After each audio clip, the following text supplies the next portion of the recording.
Hi, everybody, and welcome to the September 19th, 2024 edition of the KubeStellar Community Meeting.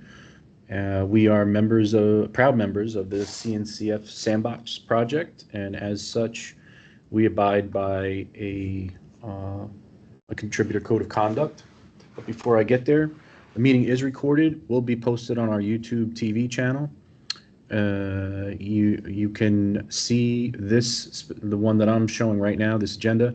If you go to kubestellar.io/join us, you can do that with an underscore or without the underscore, and you'll get access to this specific note, and you can drop in there, anything you'd like to talk about here specifically or not.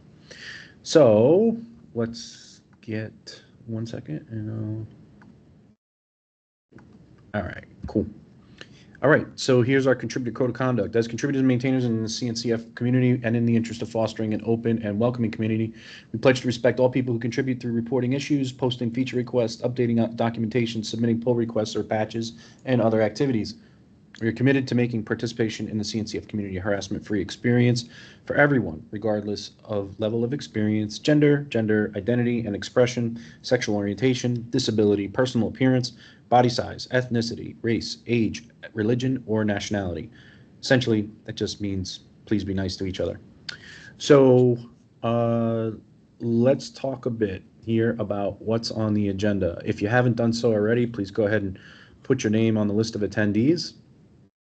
Please note, we are using Teams from this point forward. It's just an old note. We were previously using WebEx. So if you need the new link, it's located here, and the meeting invite has been updated as well in our Google group to reflect the same. Okay, so that's going to come off the agenda here because I think those of us who are getting the meeting invite are going to the right. As I can see, there's an audience, so that's good. All right. We did have a create-only bit imparted into the release, the latest release of KubeStellar 0.24.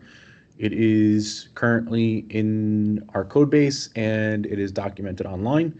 So everybody should run and go try it out. The create-only bit allows you to do just that. If you have a workload that you believe should be distributed to a remote cluster and should not be tampered with beyond it being distributed by the hub, the KubeStellar hub, then you would turn this bit on. And that is very useful for those workloads that change in some way, shape, or form as their description in their CR.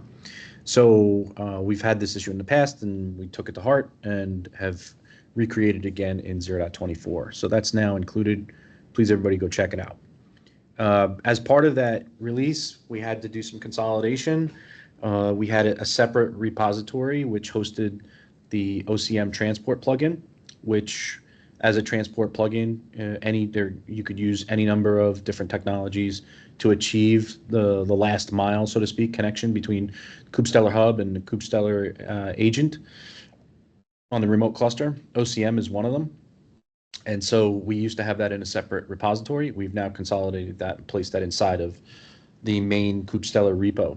That needed to be combined so that we could finish the release. The ocm-transport-plugin repo has now been marked as retired. Thank you, Mike, and everyone else who contributed to the release of 0.24. All right, we have an all-in-one demo environment deployment script, which was merged in. It was not yet documented. However, some good news. The fall IFOS program is addressing this and is testing with it. Is addressing testing and documentation required to use the script. So in the coming weeks ahead, we should know a little bit more about how that fares. We'll see a PR posted on that. Another note on IFOS, we also have them testing something called, let's get that in there. Okay, we also have them doing something called a test environment, or I should say scenario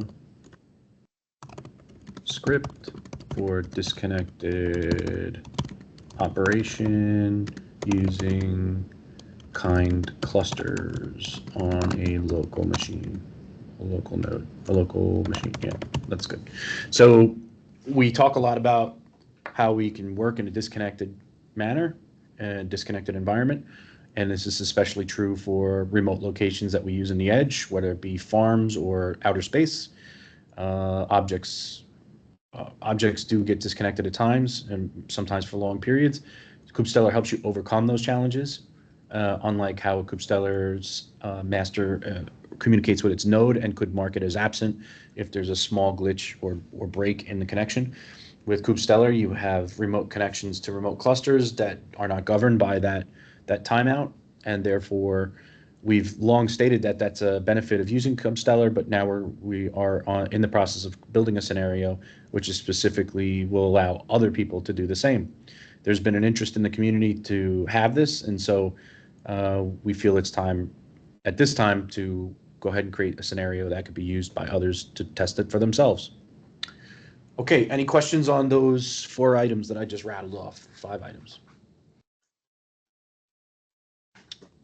Okay, let's queue up the next topic. Braulio, you're up for performance testing. What's new?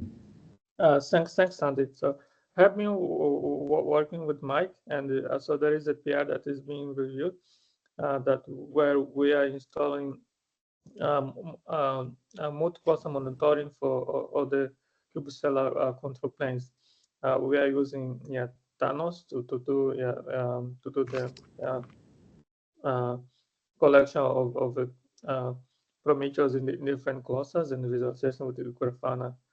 And then there is a second PR that's also we review that we have added proper sound distribution on our instructions or how to generate the performance workload benchmark for KubeStellar.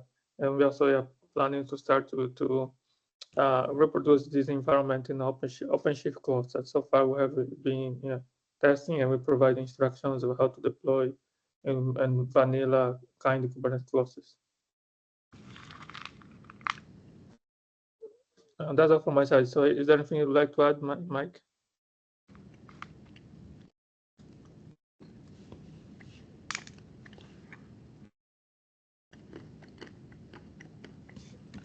That's all from my side.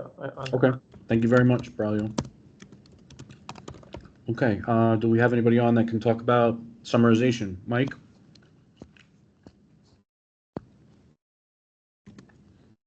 Okay. So I think we have some ongoing work happening with combined status and singleton status. We've had singleton status for quite a while. Combined status is fairly new.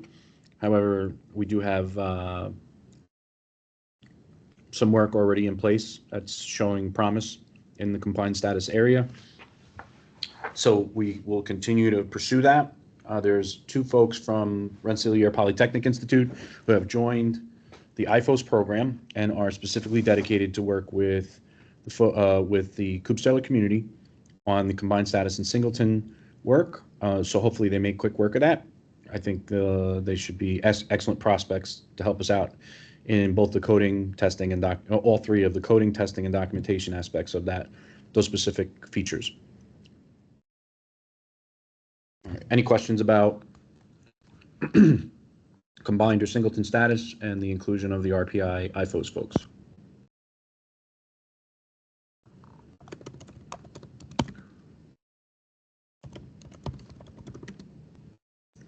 Okay.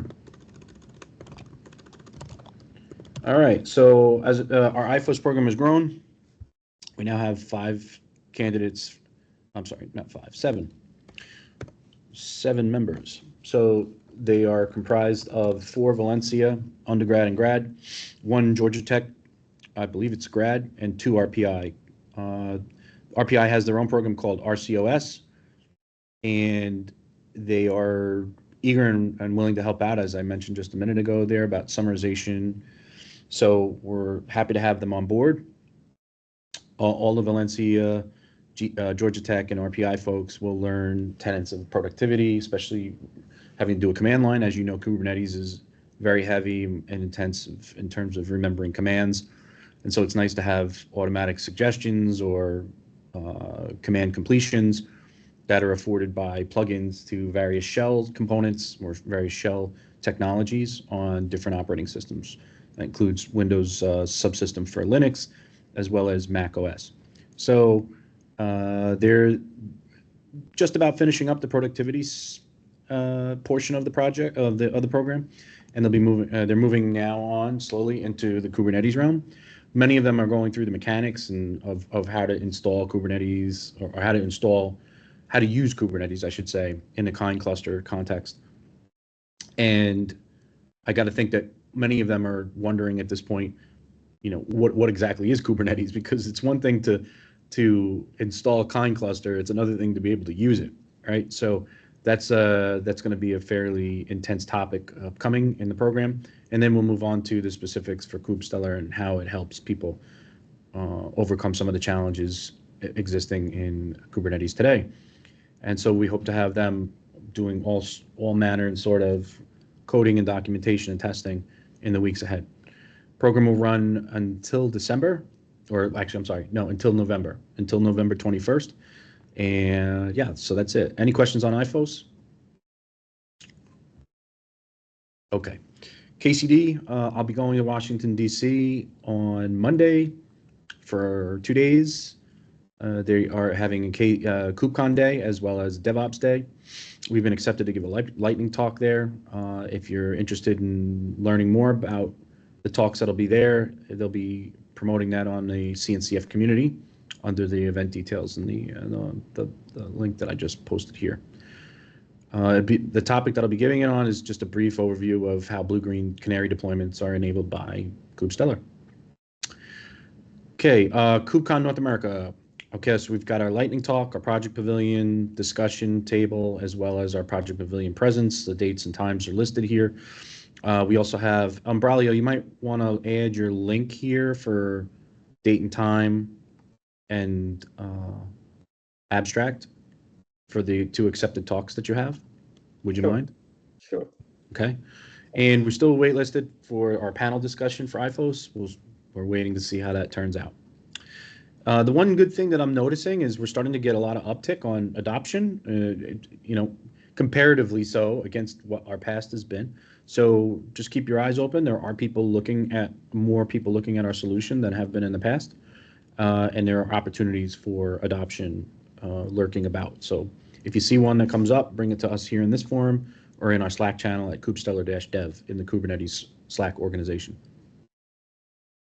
Okay, Cornell's SDF program, we've been working with them continually. We're working on a paper with them for a major top-tier conference where it's mentioning of KubeStellar. We're also working with them on something called WineGuard and Ursula, and this allows for software-defined farming, which just essentially means that remote farms that are in locations that are not well served by radio frequencies or signals.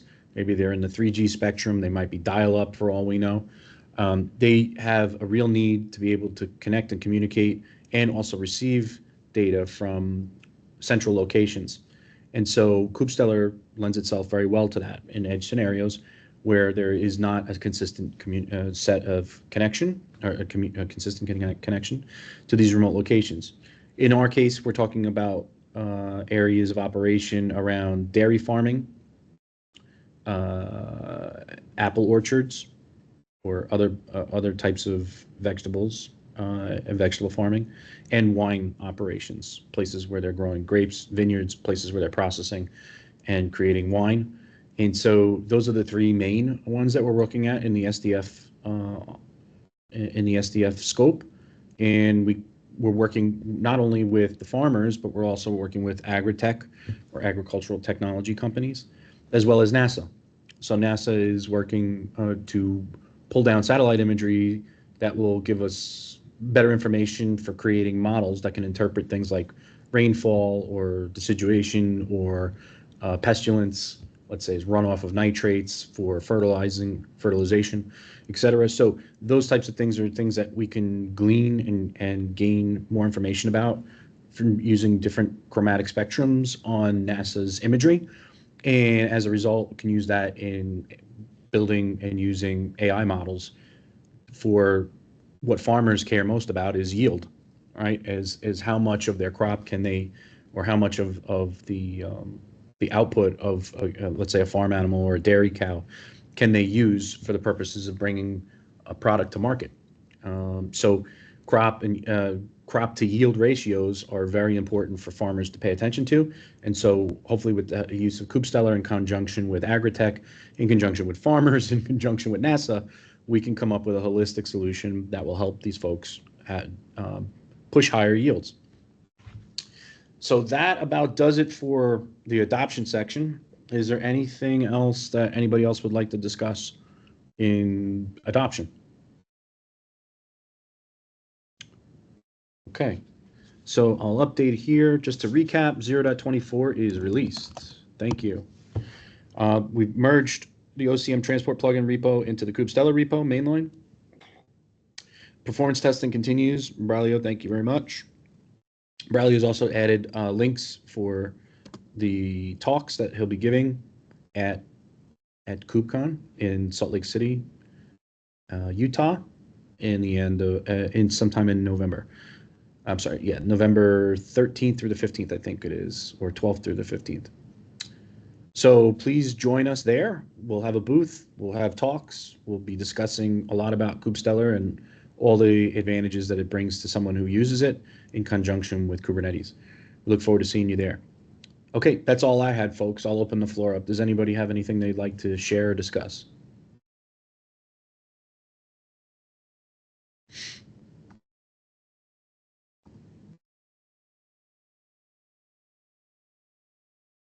Okay, folks.